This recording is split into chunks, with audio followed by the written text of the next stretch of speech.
Hello everyone, this is FIDE Victor Nestruev. Today we have a workshop devoted to the passed pawn combinations.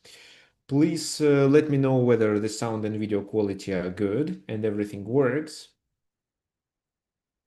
Okay, perfect. It seems that everything is fine. People are joining, which is great. If you have any questions, don't hesitate to ask them. So during the workshop, you have a possibility to unmute yourself and pronounce this question, or you can just write it here in the chat. Why not? So we are going to talk about pass pawns. Let's wait for a couple minutes and then we will start. There are a lot of things I want to share with you today. So we have 4 examples to go over. Well, originally I had 5, but I decided to eliminate one of them because that one we studied well at our group sessions on Fridays. When we were learning the end game, we did go over the concept of making pawns breakthrough. So that's why this exact game was covered. And that's why I decided to replace this game with another one.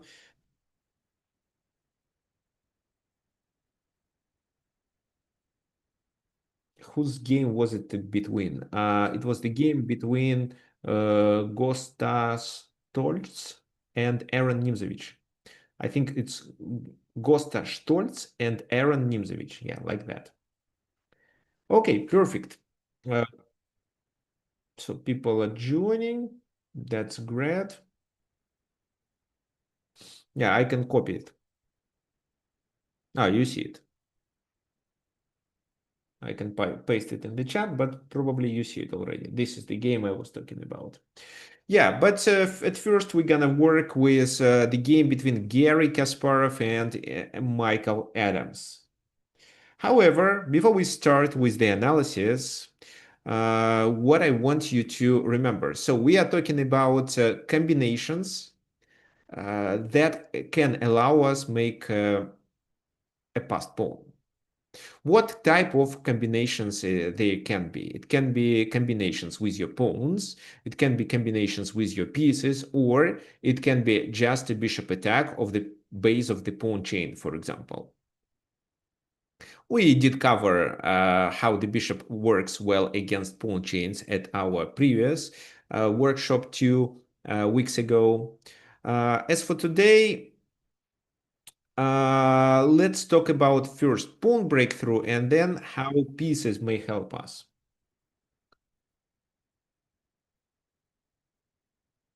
Okay, so first of all, there is just a pawn breakthrough. When you have more pawns than your opponent, you have a chance to make a breakthrough. And there is a breakthrough in the pawn wall. As for the pieces may help you to ruin the enemy pawn structure even at the cost of a sacrifice, but with the idea of creation of a passed pawn. What else? These pieces may help to distract the king, for example, to let your pawn get promoted. Yeah, that's it. How to find that this is the right moment to initiate a pawn breakthrough. What do you think actually? So how to decide that this is a moment for pawn breakthrough? What's your opinion?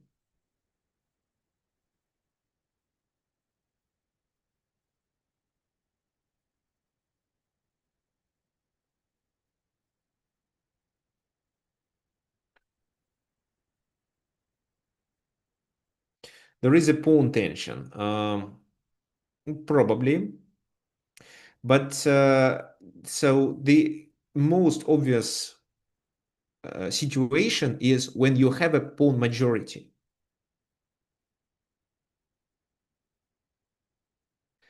And it might be good to make a pawn breakthrough in case if the enemy king is out of the place of action or can be distracted. That's a good point. So sacrificing a pawn allows you to get rid of the pawns on the way of the other passed pawn.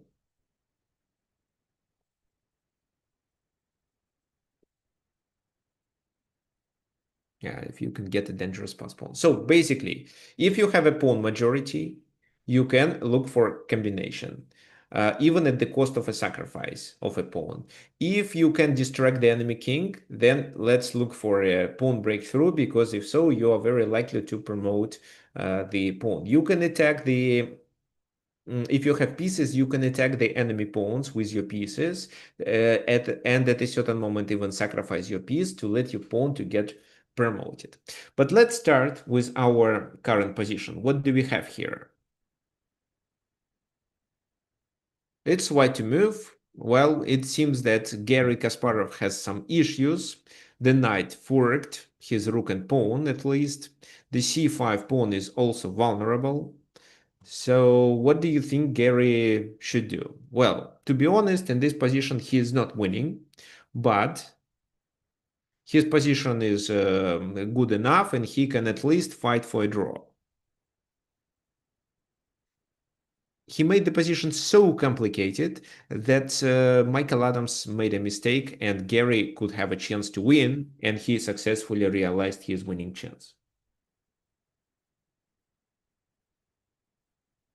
Okay, so I see that your suggestions are d5. That's actually absolutely right. Because what else? If something like that, then let's say b takes c5, d takes c5, and knight e3. And if you're going to attack this knight, they're gonna capture on c5 and still save it. That's why Gary plays d5. What now? Well, he sacrifices exchange and he sacrifices a pawn too. But let's analyze these options. For example, c takes d5 makes this pawn a passed pawn, so c6. What then? If knight takes d5, bishop takes d5, then this is very likely to be a winning position because they have to sacrifice a rook for the pawn. Not taking on e3 doesn't help neither because the bishop simply cannot stop the pawn. It's too late. I don't know, f6? No, I don't think f6 works. So f6, how do you play first?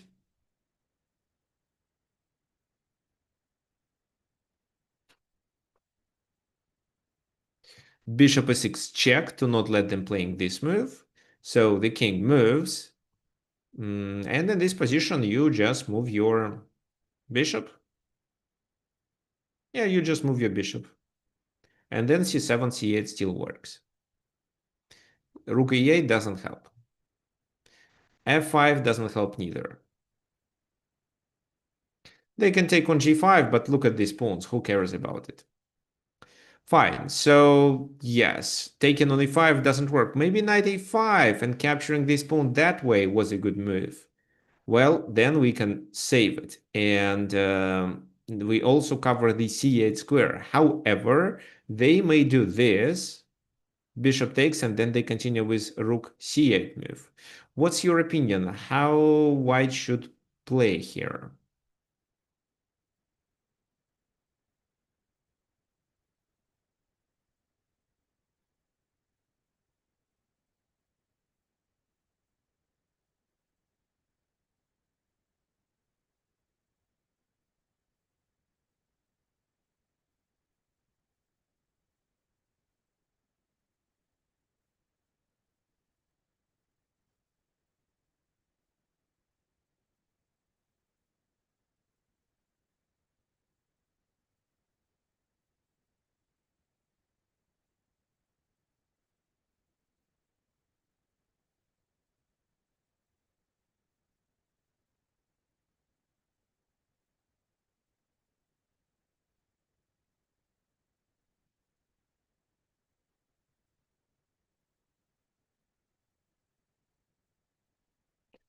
So what comes to your mind? Actually, white is not winning. White should just draw the game here. Like bishop d5, maybe. But bishop d5, then he has to fight for a draw. So let's do bishop b6. And if a takes b6, then it's bishop d5.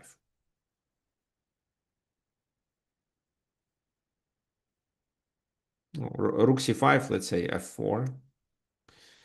If bishop a3, well, it's the endgame with bishops of opposite color. It should be drawish. f7 is a weakness, so rook a3, rook f3 at least.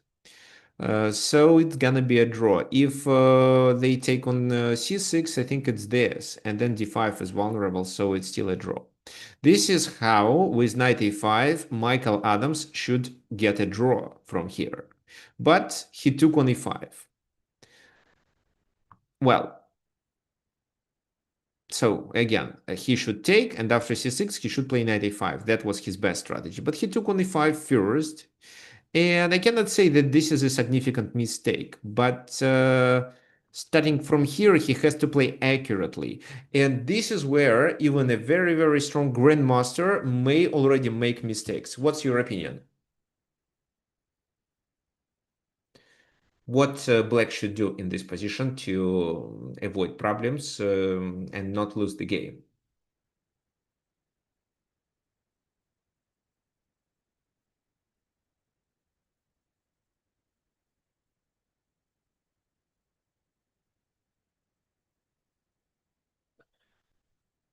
Taking on c5 with a bishop, wait, but then just this move and then c7, c8. Can you stop it? Well, now rook e8 no longer works, but maybe rook e8 first could work. Let me see. Rook e8. If d takes, it's this. Uh-huh.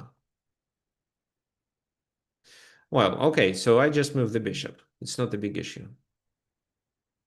Yeah, rook e8 first, of course, but then I move the bishop and it doesn't change the position at all. Well, the rook is a little more active, but who cares?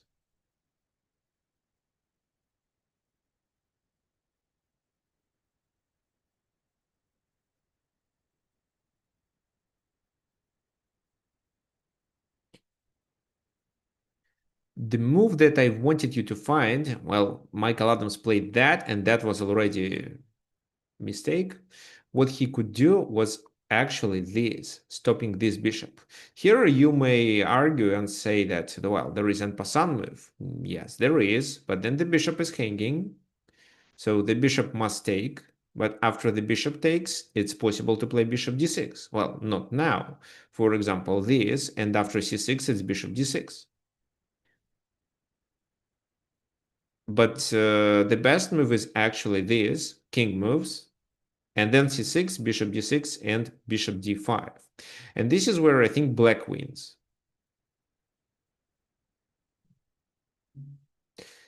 Well, nominally there is a pawn as a compensation, well, but how to play? Because c7 is a blunder, then the pawn is twice attacked, that's it. Even if you then somehow play this and then maybe bishop d8, it still fails, just bishop c7 wins that pawn. So f5 was a key move, but he plays c takes d5. Now c6 was played. Now it's too late to play f5, but he still played it. It's already too late. G takes, and bishop e6. Why is it too late? Because there is no possibility to drive this bishop away from the diagonal, and both squares c7 and c8 are already protected. Bishop a3 was played, so what's your opinion? Should we continue with c7?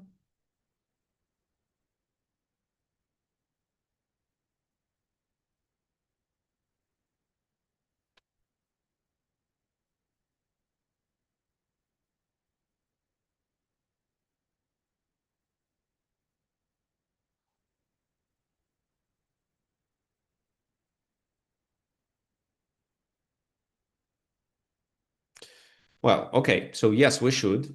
Garry Kasparov played bishop d5, but I don't see any problem why not c7. So he played bishop d5, rook went to c8, and then he played c7 because he understands that he gonna capture this rook anyway. The rook will be given up for the pawn, and because of that, the endgame is completely winning. The rest is just pure technique. The pawns are on light dark squares, so we can block these pawns by controlling the light squares. Well, we still have two pawns, and this should be enough to win. Let me show you what happened in the game. Well, it's winning position, but it requires some technique. G5, king f1, f3 to not hang this pawn. King goes there, and a check. Why? Because such a move like king h4 already becomes a blunder. What's wrong with king h4? What's your opinion?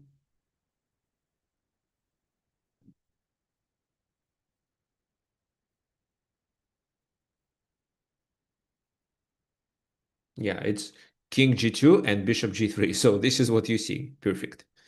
This, and there is nothing that can stop this move. Only like bishop sacrifice, maybe. Fine. That's why after this check, the king goes back and white progresses with their king. f5, bishop d8. Why such a move is required? It seems that it's almost a zogged one. The king cannot progress, and white is going to capture on b6. Well, the game they continued with g4 and just lost the pawn, so it's over. There are several strategies how to win, but well, you can go there with the king, then take there. You can, but the best one is just to go there and support the pawn with the king and advance it step by step. The pawns are stopped and the bishop gonna help to promote. So I can show you, for example, which move to play. Let's say, I don't know, let's say this. G5, king goes there, king comes closer. Well, maybe this move. Okay, bishop b5 to stop both pawns. King goes back to g7, king here, king g6. Check from e8, king g7, king f5. Let's say king f8 again. Again, you move the bishop back to b5, for example. How should they play? King g7, for example. What do you think our next move should be?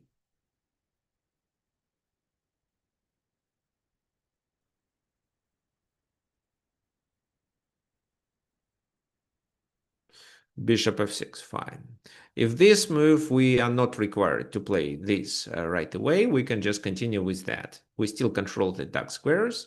So then we can play bishop c4, g7, and g8. Okay, maybe at some moment they'd better play this move. Maybe, but then it's still this, and trading means to lose the game. So take, king g8, this, and then it's bishop c4. Right.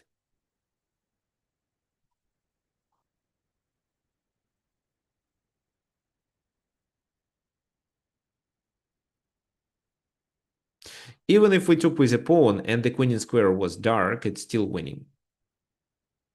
How is it winning? So they cannot advance the pawns. We capture them. So let's say they play this move. Okay, fine. So let's say this. King e6 is a blunder. So they have to go there. We play this. They go there. And then we can just play f7. How does it work? Doesn't it mean that once we play king f6, they start sacrificing their pawns and it results in a stalemate? Absolutely not, because we have a piece, and with this piece we can move where we want. If king e7, yeah, lose a move with the bishop. Yeah, exactly. Lose a tempo with the bishop, I would say. So king g7, and then you promote. If they start sacrificing, you take them one by one, and finally the king has to move, and then you can progress and advance the f pawn. Well, in the game, Michael Adams decided to not wait until it happens, and he resigned in this exact position. So let's just do a quick summary of what happened in this game. Okay, originally white found them in a trouble. There is a fork, there is a pawn hanging on c5, but the good news here is that white has two bishops and the c5 pawn is far advanced, which allows us to make a breakthrough and make this pawn a passed pawn. So Gary plays d5, capturing on e5. This is what Michael Adams played. Doesn't actually work because then there still will be the c pawn. as a passed pawn. For example, his last chance was to play a 5, which he missed, and he took and allowed Gary to make the c pawn as a passed pawn, for which he later had to sacrifice the rook. f5 now no longer works. There is intermediate check, so there is no way to play f5 and block the connection between this bishop and the c8 square. King g7, the bishop simply moves, and then in order to stop the pawn, black had to sacrifice the rook. The rest is just a pure technique, and white successfully realized their advantage. Fine. Let's continue with our next example. What do you think about this position? This position is really sharp. We have our queen under attack, so we can actually trade queens, but then I don't think that you can save this endgame without a pawn. But if not to trade queens, then how should we play it? Because our knight is hanging too.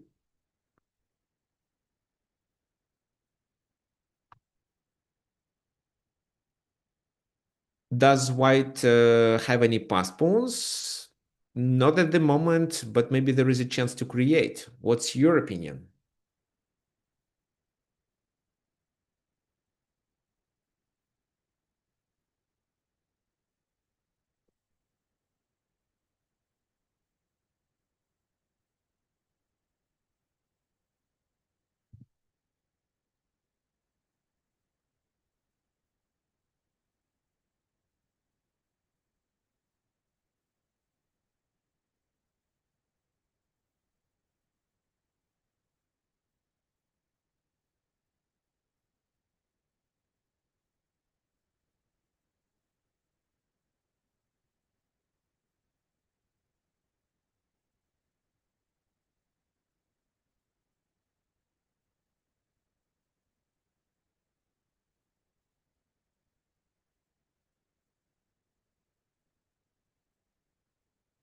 So, well, yeah, here white has to take a very tough decision.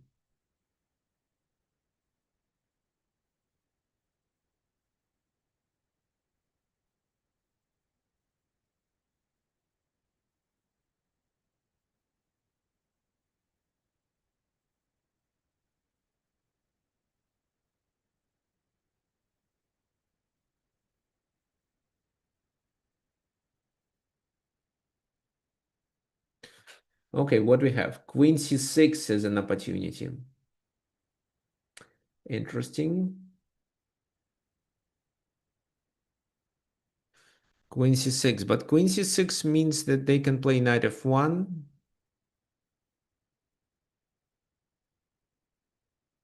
and take on f4 also. Well, queen d2 is a move. Let's consider queen d2 and queen c1 defending the knight. So which move is better? Let's say queen d... Oh, queen d2 is a blunder, so let's reject it. Queen c1, of course. If we play so, how does black continue?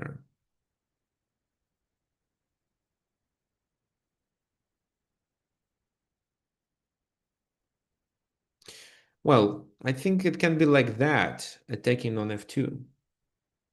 Queen g4, queen h4, queen h1. But the problem is that the knight is hanging. So once you do this, it's this already. That's why I thought we should start with this move, attacking f2 at least. And then the game may continue with queen e3, but then knight f6, and with these options, you have chances to play for a win as black. So white is likely to struggle here.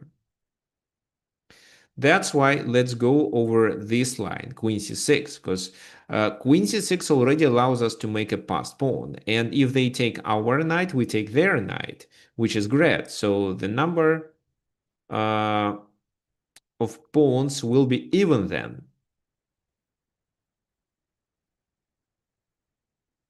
This is where we are fine. So it should be a draw. I don't think we have a chance to promote this pawn because the king is too vulnerable and there should be a perpetual check. Fine. So queen f4 doesn't work for black, but what works? Knight f1. Well, if king h1, it's queen f4, so the king has to go there.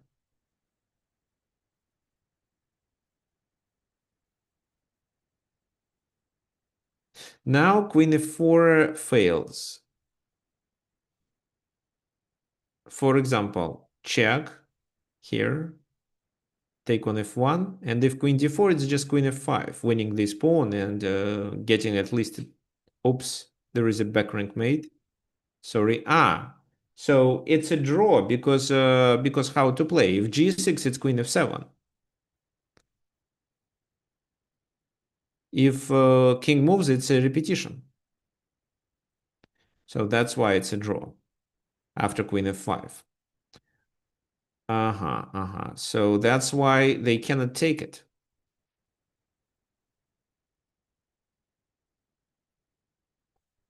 So they have to save the knight. I don't think they have this move. What's your opinion regarding queen b1?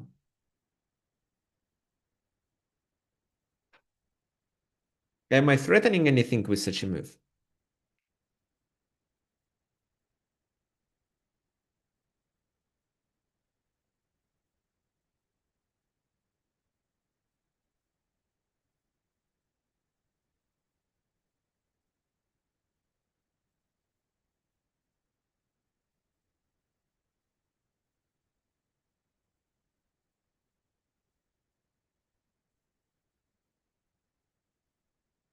So we discovered the check, but what this discovery check? Well, knight d2, knight here, or knight there. It seems that the king escapes to h2, and it's fine for white.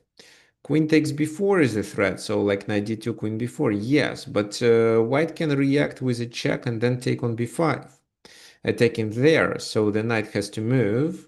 But the why I chose this move, because then I can trade queens easily. So it's a check. I first have to move, but then queen d3 will be played anyway. Was there a better way to play, like knight e3? No, I don't think so. So still this knight g4, but this, and I'm threatening to take, as well as to trade the queens. So that's why it seems that after queen b5, white is relatively safe.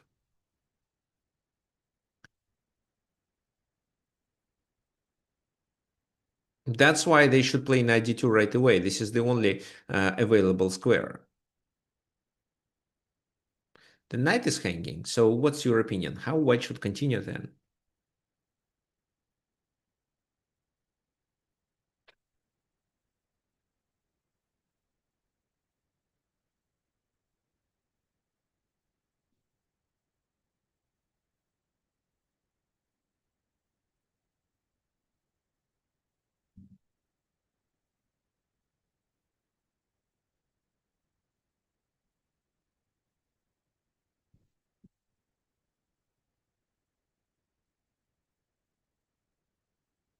Okay, so there is quite a risky suggestion by Dan to sacrifice the knight but to advance the pawn. Well, this is definitely a logical strategy, but it requires calculation. Well, can we save our knight here? First of all, let's decide. No, quite unlikely, because what else can we do? Can we play g3 maybe? So g3, queen b1. King where? Well, this move doesn't look good because of queen here and queen there. So king h2 instantly. And then queen b4. And then black is playing for win. There is still extra pawn. So maybe the knight should move to d5. But then still queen b1, king h2.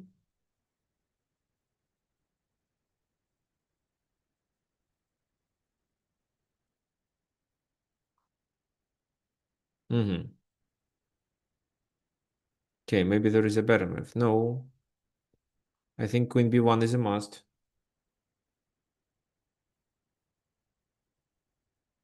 h2, maybe it's a draw. So knight d5 is a move that deserves attention. So what else? Queen e8, queen e3. Now this fails because of this check, and then it's a fork.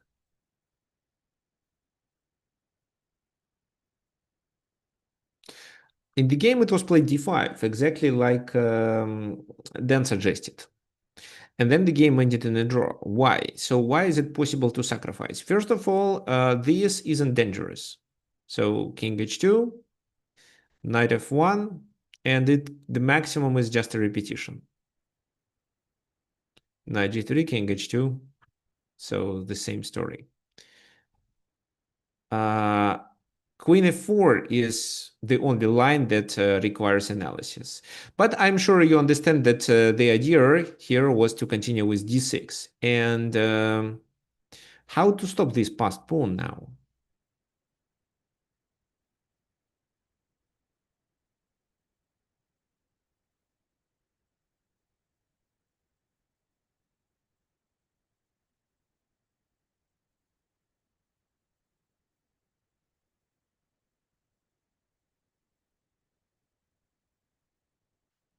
So what comes to your mind?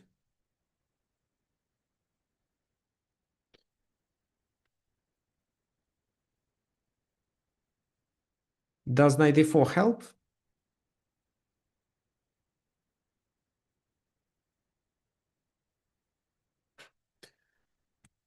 So knight e4, it's a double attack.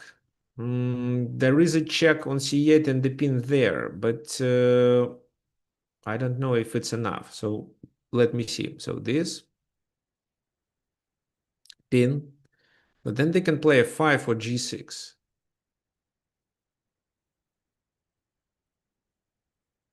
Maybe they also have these actually. And here it's possible for black to play for a win because of extra pawn. I still don't think that black is winning, and white, if plays accurately, can draw the game, but it's still extra pawn. So queen c8 is a possibility, but what about d7? The pawn is unstoppable, so their only strategy is to take. King goes to h2, because if the king goes to h1, there is knight g3, this. Still should be okay, actually. Okay, king goes to h2, and they simply do a perpetual check. King g1, queen f2, and so on, because nothing can stop the pawn. So just blocking it with the queen, for example, like that, fails because of queen c8. Anything else, still queen c8, d8 after that. This is how this passed pawn was sufficient to compensate a knight loss. So you see, sometimes in order to promote your passed pawn, you can sacrifice pieces. And here white did it by capturing on c6 and making the d pawn as a passed pawn. The passed pawn supported with the queen becomes even more dangerous for the enemy position. So queen c6 was enough to, well, then, okay, knight f1, king g1, knight d2, d5 to advance the pawn. This, no, queen f4, and then d6 draws the game because the knight is too far. It's too distracted, and the king is also too far. It cannot help to stop the pawn. Okay, fine. So once again, what happened in this game? White is playing for a draw. They have two problems: the knight hanging and the queen trade. They are also pawn down. So in order to survive, instead of playing defensively like queen c1, for example, they decided to take on c6 and sacrifice the knight. For example, after knight f1, king moves and knight d2. The knight becomes hanging. However, they have a compensation for the knight in the form of a passed pawn. If, let's say now, queen takes on f4, after d6, the pawn becomes unstoppable, and the best action that black has is doing a perpetual check. So queen c8, then, okay, no, not queen c8. Then here, d7, and their maximum is just delivering a perpetual check on f2, e1, and h4, like that. Fine. Mm, let's take a look at this example. So what can you say about this in game? It's white to move. Is white winning, or is it a draw, or maybe black is winning because their king is better placed?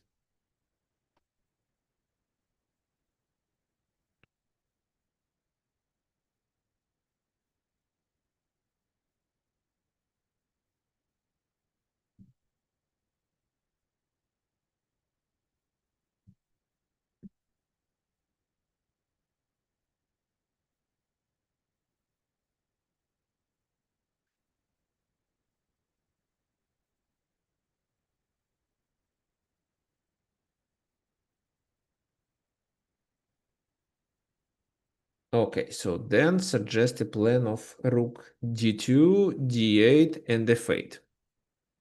Makes sense.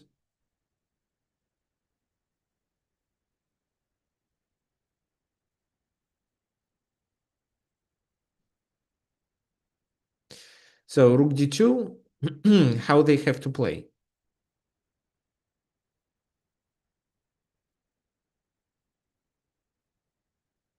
Let's say king f4. So now maybe you should start with this move.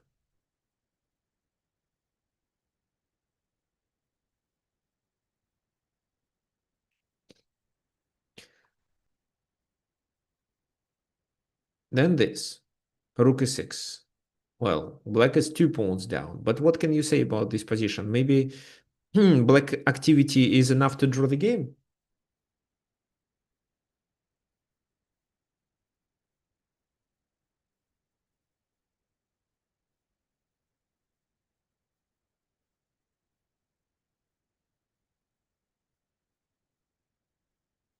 The g6 pawn falls too, but this is a draw because of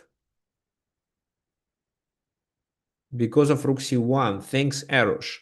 Now this is a mating threat. In order to defend, there is only one move, king h2. So check. This is a repetition. But if the king goes to g1, then after king g3,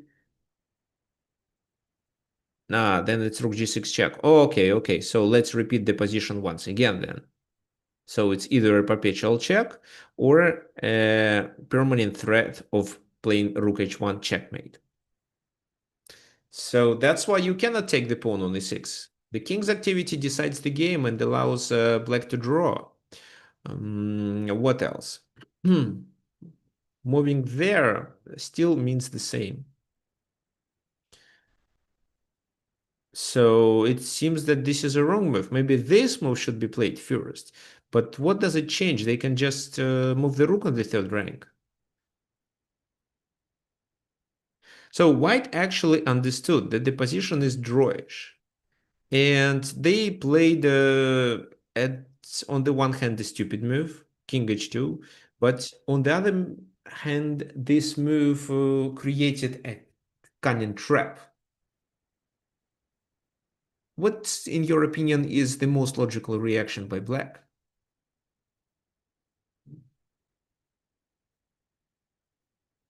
It's king g4. Well, if king e4, then if king e4, then it's king g2.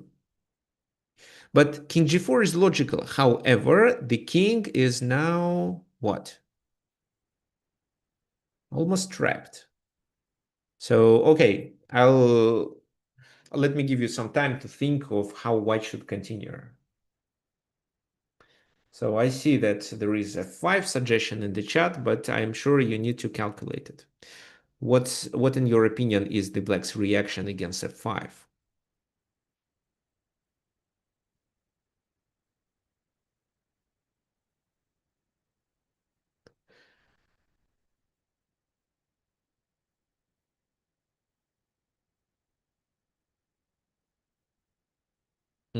Okay, so f5, if they take with one of the pawns, it's rook f4 mate. That was the key idea, that the king no longer escapes to f5 after f5 move. Well, they may take on g3. If so, rook f4 no longer works. But then what? Then f6. That's right. So f5 actually now wins the game. If they take, it's checkmate on f4.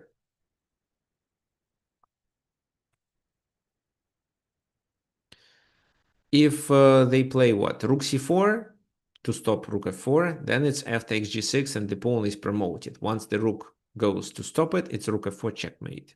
So the only logical move is rook g3 then, but then nobody stops the pawn. How? Let's say this. Yeah, let's say this.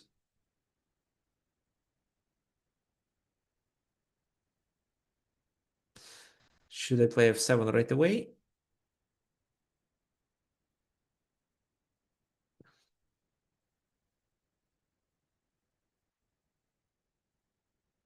Oh, of course. So then it's a rook sacrifice.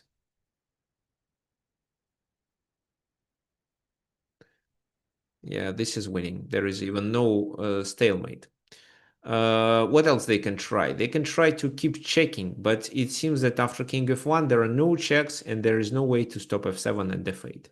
That's why it's still a winning position. So what does it tell us? King g4 was a mistake, and in order to draw the game, black has to do what?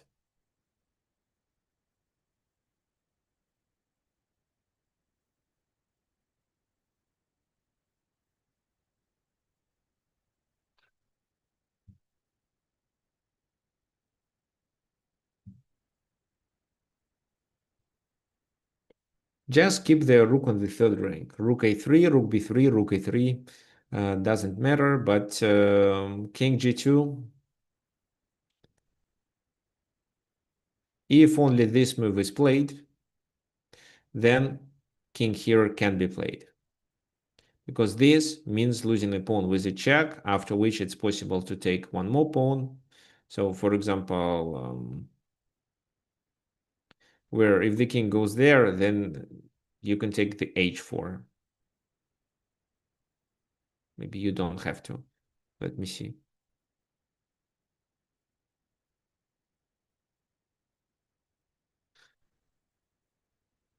I think you can take there because this no longer works. You take on a5 and still attack the rook. So this is where black is already winning. So when rook g3 is a check, it's a real trouble. c3, king g2. Yeah, so it works. King g4 now allows to win the pawn on g3. So it works only when the rook is there and the king is here, so that neither rook g3 is a check and f5 becomes possible in order to play rook f4 or advance the pawn. This is how it works. So looks like after rook c3 or rook a3, they have to bring the king back and agree to a draw. Fine. Okay, so we have our last example. The last example is really long. It's a middle game, and we are going to explore all the details of this position. But before we continue, let me share something. So first of all, if you enjoy the content that I create, you can donate using this PayPal button. Let me share this link in the chat and explain how it works.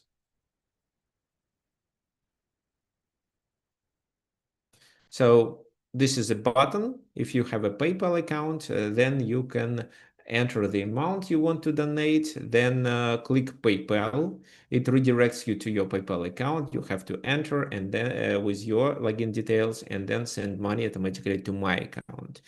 I would appreciate any help. The second option is to use Wise. It's also a popular payment system, especially for Europeans. What else? Until Monday, 3 of my Chessable courses are on sale. So train your tactical vision. I recommend the video version. So this is a really good course with a high rating. Well, this is where I explain tactical motives and tactical patterns, as well as how to recognize tactical features of the position and take advantage of them. So I can share this link with you too. So two other courses that, okay, it's great that you own it. So by the way, if you already have it and you passed at least half of it, can you please leave feedback or review here, I would appreciate it too. The second one is this. So evaluate before you calculate. If you don't have this course, my recommendation is to have it, because this is where I teach how to evaluate. It's also on sale. So through with a video, it's under $70, which is great. And the last one that is on sale at the moment is this, but it's actually an underestimated course. However, it's cheaper. So let me also send you the link. It's about visualization. So, well, here you can see some unpleasant rating. It's mainly because people expected something else from the course. So they misunderstood it. But these are practical exercises that teach you to visualize. And finally, my newest course that I published on the Chess World recently, this one, Comprehensive Guide for Club Players. It's an absolutely new course. It was released, I mean, I was filming it in October. So in the end of September and in October. So finally it is published. This is the link to the course. Let me share with you what this course is about. So it's also on sale for now. So for only $49, if I'm not mistaken, let me see. Yeah, $49. What do we have? It's divided into 6 sections. So the first one is about openings, how to understand them there better, how to stop making mistakes in the openings, and so on. The second one is about a middle game strategy and how to come up with a plan, how stronger players are making their plans. The third one is about tactics. So what you should know, how you should remember, well, how you should prepare tactical combinations and initiate them at the right moment. There is also one devoted to the endgame, so it's a comprehensive course covering a lot. There is a section devoted to calculation and decision making, which I also recommend. And finally, it consists of examples of exercises for 2,000 players. So you shouldn't just solve random puzzles, play blitz games. This is where I explain what exactly you should study to become a 2,000 player. So my recommendations, how many exercises per chapter? It's a good question. Let me answer it a little later. I think it's just 1, 2 exercises. So usually 1, 2 exercises to go over. I mean, so the chapter has like 5, 6 videos, and they are well explained. And during the analysis, your task is to pause the videos and following instructions. But then after the end, there is a homework provided, usually 1 or 2 examples. And for this homework, I want you to spend less than 1 hour.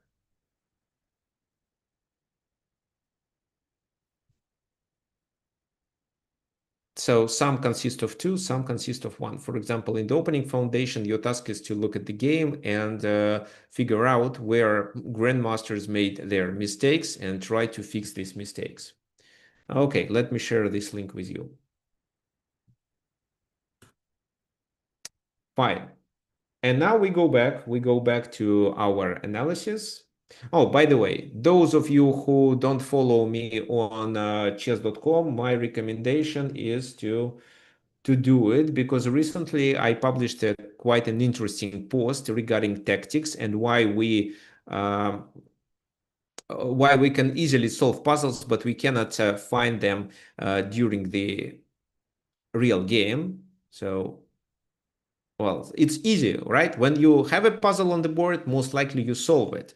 But when you have a game in progress, you're very likely to miss tactics that you would definitely find if it was a puzzle. So my recommendation is to read this article. Well, it's well explained with examples. So a lot of examples. Okay, so anyway, read it. Uh, Fine. Let's continue with our main topic.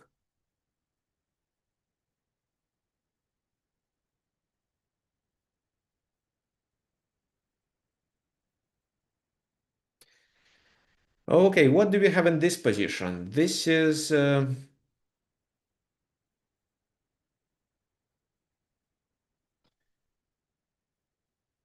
the game between Efim Geller and Yuri Averbuk. Black to move.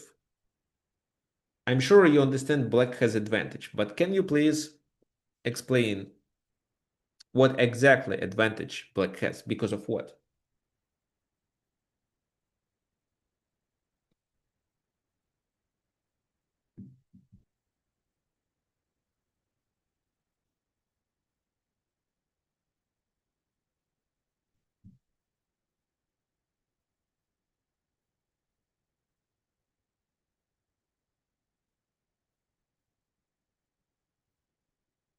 Well, this space, the pawns are advanced there. The pieces are well placed. So this bishop is a bad bishop. This bishop is a little better because there can be a potential attack of the pawn on d4. Maybe e5 can be played at a certain moment. The king is relatively safe. This king is safe too. So better pieces and far advanced pawns. And in addition to it, there is extra pawn. What do you think? Which plan would you suggest for black in this position? There are a lot of things they can do. Well, actually, by the first glance, you can only figure out several options. Okay, so Tune suggests that black has outside pass pawn that can become the outside pawn, the a pawn that can become a pass pawn. That's true. John suggests playing f5, which is a good idea too. So maybe taking with a rook is better, but let's analyze this move because it's definitely more logical. Queen f3, then what? F4, bishop d2, and then queen f5. But then they have access to our camp. So for us, I think it's better to first get the control over the file and then continue with f4. Anyway, it doesn't seem that f5 brings a significant advantage.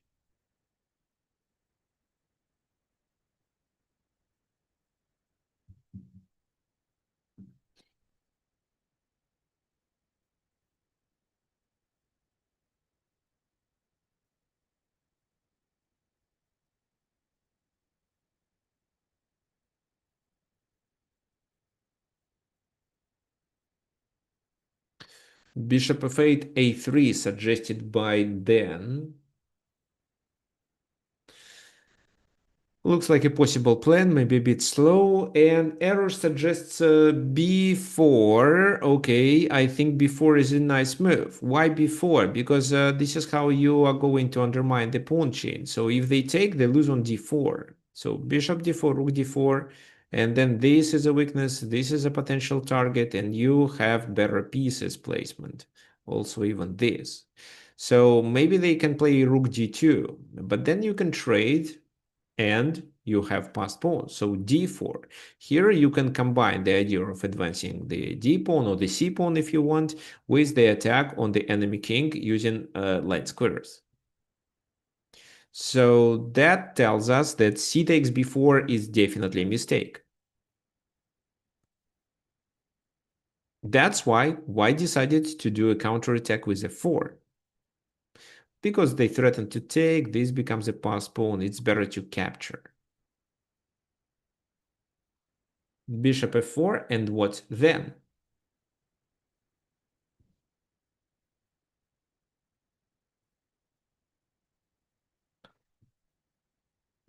So how can we take advantage of our passed pawns on the queen side? Can we make a breakthrough? Okay, so here everyone agrees to play a3. I think it's a reasonable move. You can prepare it, of course. You can play queen e7 with the ideas of doing that, supporting g5, threatening to well, to take on b4 if they take, but I think if they take on b4, you'd better take on d4 with your rook and gain the tempo. So queen e7 is a candidate move, but a3 is definitely what we should analyze first.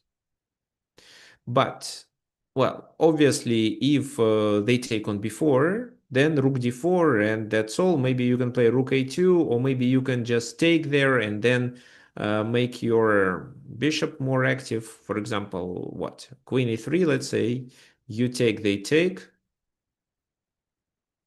And then what do you think? How to continue here?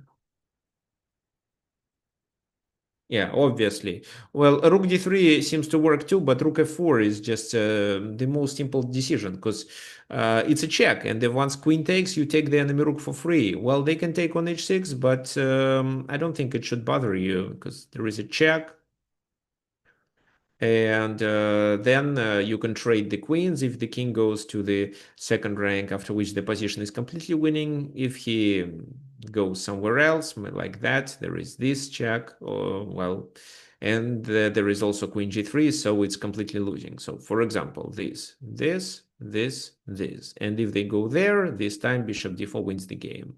And if they do anything else, so let's say coming to the second rank, it's this. No, wait, this not because of queen there. What do we have in this position? Still bishop d4 works actually, because what? This move queen d3 mate. And well, that's it. Rook blocks is a blunder. So rook f4 is simplest. A takes b2 looks good. That's why c takes b4 is not a possibility. But b takes a3 can be a possibility. What do you think we should continue in this scenario? So b3, b takes a3, or b takes c3. So we are debating between these three options, in fact. John suggests b takes c3. So John, can you please specify why?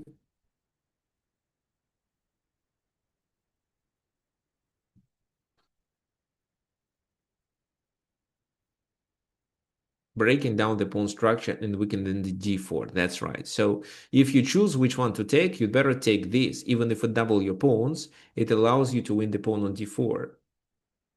Yes, and it activates the bishop. That's right. Well, how do they have to play? Well, let's say bishop a3 because rook d4 is a deadly threat.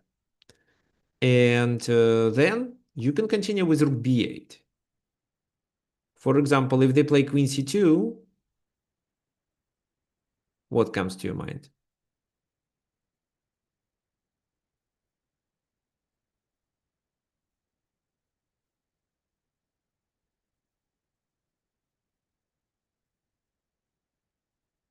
If you do this, they take the pawn, so you'd better avoid it, I think. Oh, rook b3. Well, g5 then, because rook b3 is a bit passive.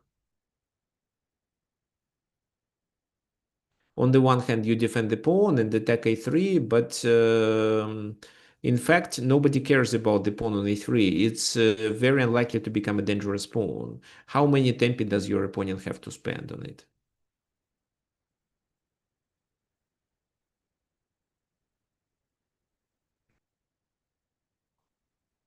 So I think g5 works. So g5, what? This? Okay, maybe I should prepare g5 by playing rook g2 first and then g5. Or g5 right away. So I didn't decide yet, but well, I'm sure there are better moves than this.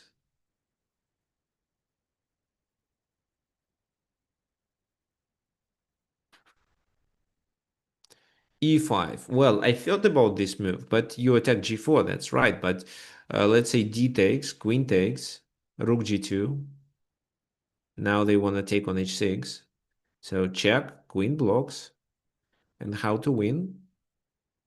The pawns are not so dangerous this time. So trading, they take with what? with the king. So this means this. Probably black is still winning.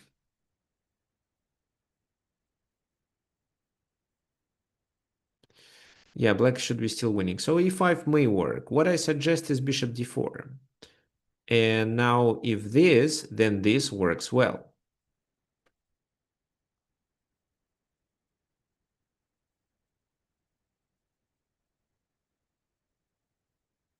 Oh, okay. So Georgios has seen these two positions that we discussed before. Okay, great. Rook b2, queen e4, and you can just play queen e7 with the ideas of doing that and advancing your pawn. So it should be winning too. If, let's say, they trade on d4, you take with a rook and they take on c3, it seems to be a losing position too. So rook b3. This time it's a tempo move, so it should work. Then you take on g4, because how do they play? Maybe this move. Then you take on g4, and this becomes a threat with queen d3 and so on. So I think it's a completely losing position due to the activity of the black pieces. Even if just queen c6, queen h1 is a problem.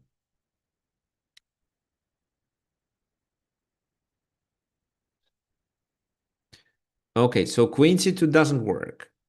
If king g2, it's rook b2, and this rook becomes pinned. That's why white decided to not follow this line, and instead they decided to play rook g2. What's your opinion? How should black continue here? Rook g2 has an idea of g5.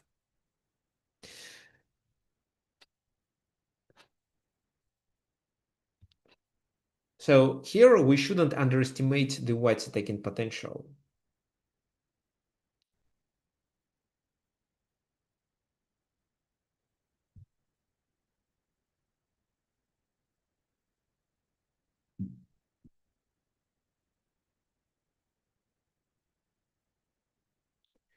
So how should we play here?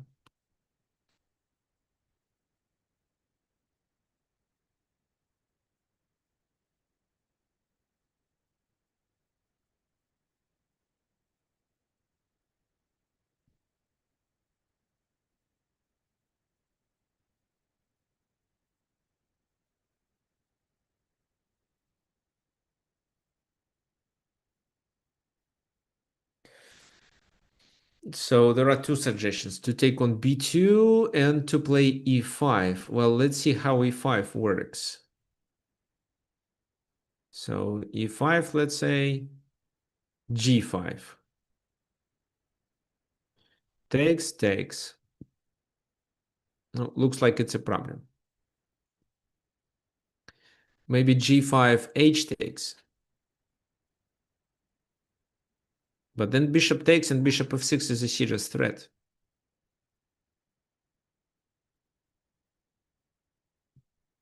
So e5 is very unlikely to work. A takes b2, okay, fine. But then g5 can be played anyway. How to continue after g5 in this position? Because if rook b2, b takes c3 is fine. But if they play g5 with a counterplay, then the king is under a risk. And, well, g takes h6 is a problem. Um, for example, before that, I played this position with white pieces. Well, it's not from my game, but I decided to practice it to feel the attacking potential of white. And my opponent in this position continued with queen e4. Wait, no, no, I think she took, I took, and this is where she continued with this move. I played this, and well, then I don't remember. But this is a threat. And then rook h7 leads to mate. So you should be very accurate. What about king f8?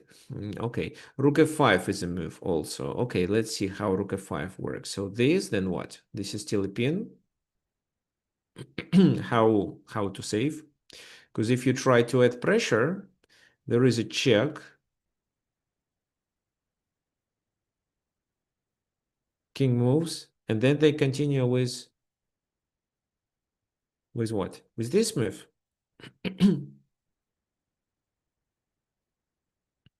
So pawn takes, bishop takes. This means checkmate. So to stop it, this move should be played. But then it's a losing position.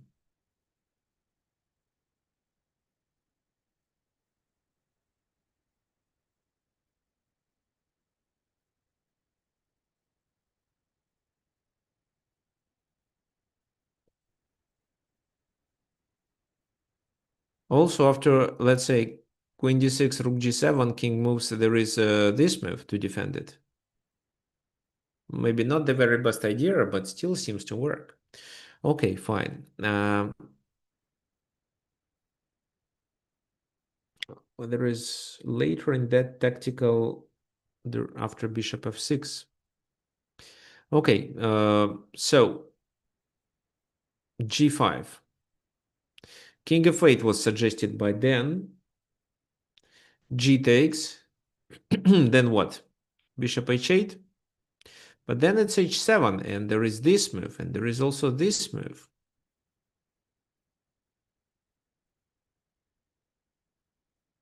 So probably you have to play king h8 first, because this is several times safer. So bishop f6, not even f8, bishop f6. And the passed pawn decides the game, while these pawns cannot do much. Even if they play h7, there is a rook guarding g8. And then you take and advance your pawns. So that is a winning strategy. So a takes b2 is a possible move.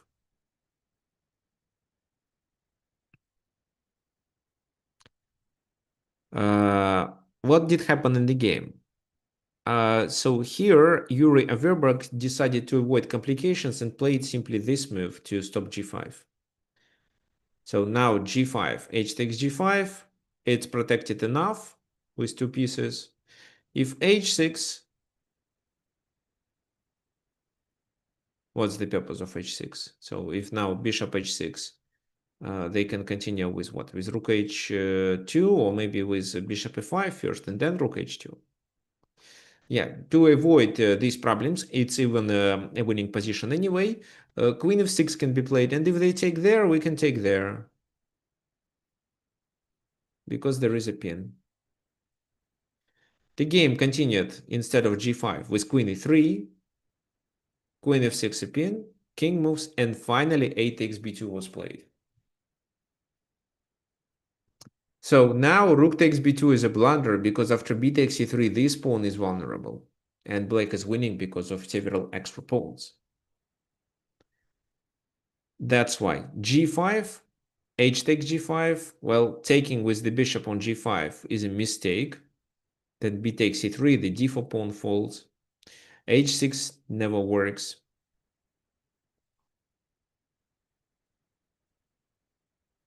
That's why they played bishop f5. What's your opinion? How should we continue then?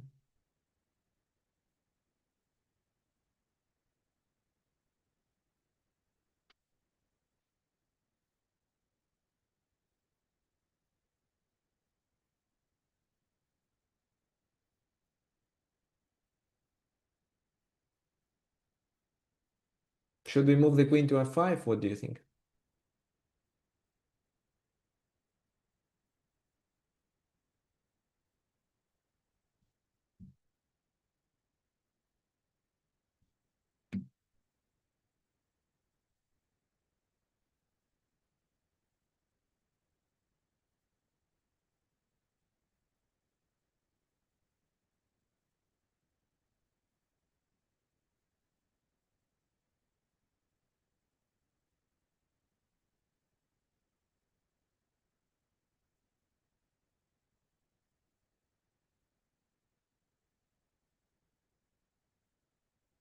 So rook takes e5. Well, yeah, queen e5 doesn't look so good. They played this move. They threatened to take there.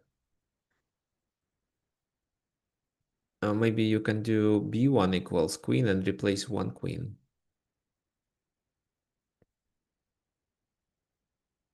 Maybe. So this take take, I don't know, maybe this works because the rook blocks. So the king is in the danger. Maybe there is a perpetual check, perpetual check in threat. So, but the simplest way is just to take on a5. If queen e5, we trade queens.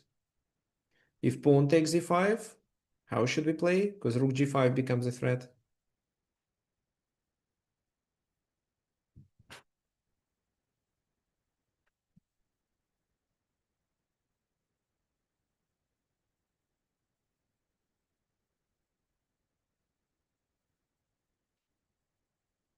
So we should sacrifice the queen.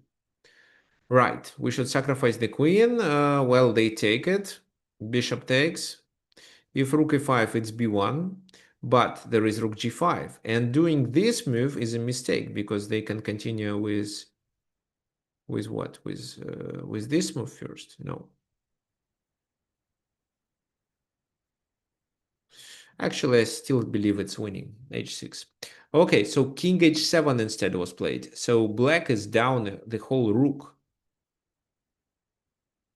But Yuri Averberg plays b takes c3, rook b5, and these three pawns now decide the game. However, one accurate move should be played first. What do you think? Which move I'm talking about?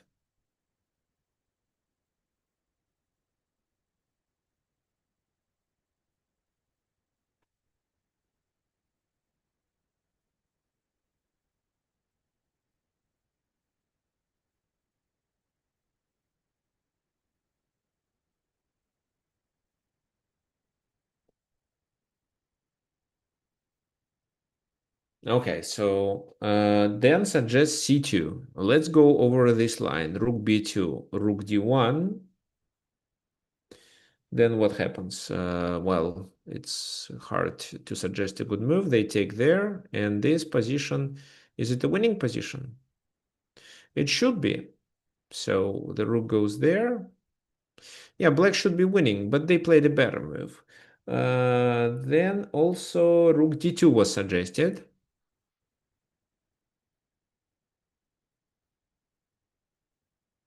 Rook d2, how to play? Well, rook d2 is a nice move. Maybe rook b7 with some. No, I don't think it's a threat. Yeah, rook d2 works. What else? Because the move that black played in the game wins the game immediately. Rook d5. Yeah, well, if rook takes, pawn takes, it's definitely winning. I agree. Okay, then found it. Rook d1. Look at this very nice move. So we are threatening to take and then we are threatening to promote. Bringing the king closer makes no sense. So for example, take and c2, and then the pawn will be promoted, either the b or the c. What else? Taking there, well, but then c2, and again the pawn will be promoted. So rook f1, for example, c1 equals queen, and there will be two queens on the board. There is also a possibility to promote even more with c3, c2. So that was the winning move, because then c2 is a tempo move. This is how black won. Okay, so let's do a quick summary of this game. What did happen? So in this original position that we started analyzing, Yuri Verbak was playing against Efim Geller. Black is better. They have extra pawn. Their pieces are better centralized. They have a pawn majority on the queen side, and their pawns are far advanced, and this pawn potentially may become the outside pass pawn. There is also a bishop attacking d4, and because of that, black decides to play b4, undermining the pawn on c3. White wanted to initiate a counterattack, on the king at least. So pawn takes, bishop takes, a3 was played to undermine this, if this, then that, and then d4 falls, while black is left with two passed pawns on the c file. That's why white didn't take. They instead wanted some counterplay like that. Queen e7. Queen e7 stops g5 and supports the queen side too. Queen e3 to defend it, pin to avoid problems with the king side, and finally a takes b2, making a pass pawn. So g5 was played as a counterplay, but it didn't really work because now, because of this pawn being already on b2, black has a lot of tactical opportunities. And after that, they can even sacrifice more material with queen e5, because then these three pawns will be promoted. And black did it in the most beautiful way by playing rook d1, threatening with c2 after that. Okay, let's go back to your question. What if instead of f4, rook d2 was played? Or bishop d2, you mean? So bishop d2, right? Bishop d2. I think a3 still is a move.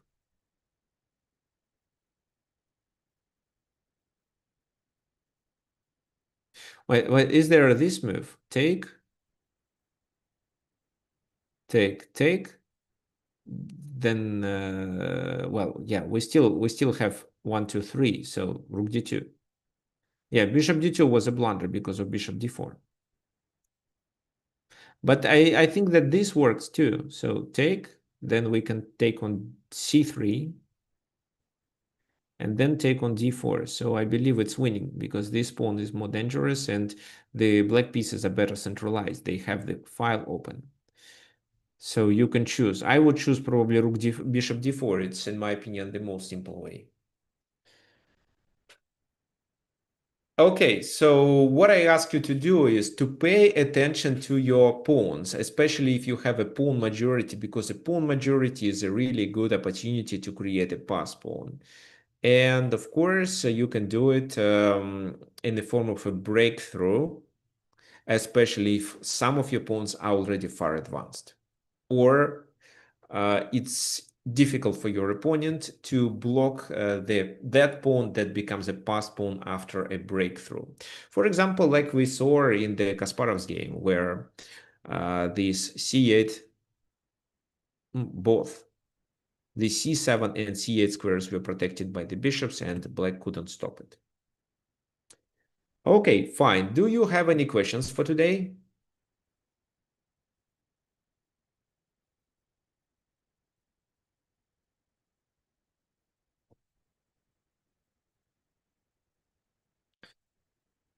So we are about to finish our workshop. Next workshop will be next Sunday.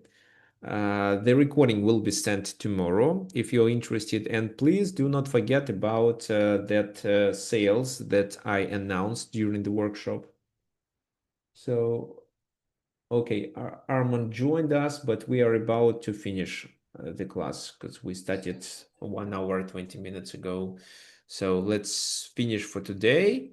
So hope to see everyone on the next workshop next Sunday. If you have any questions, you're welcome. You can also message me at tricksofchess@gmail.com, especially for coaching, especially if you're looking for individual or group classes. So thank you for coming, and see everyone next Sunday. Bye bye.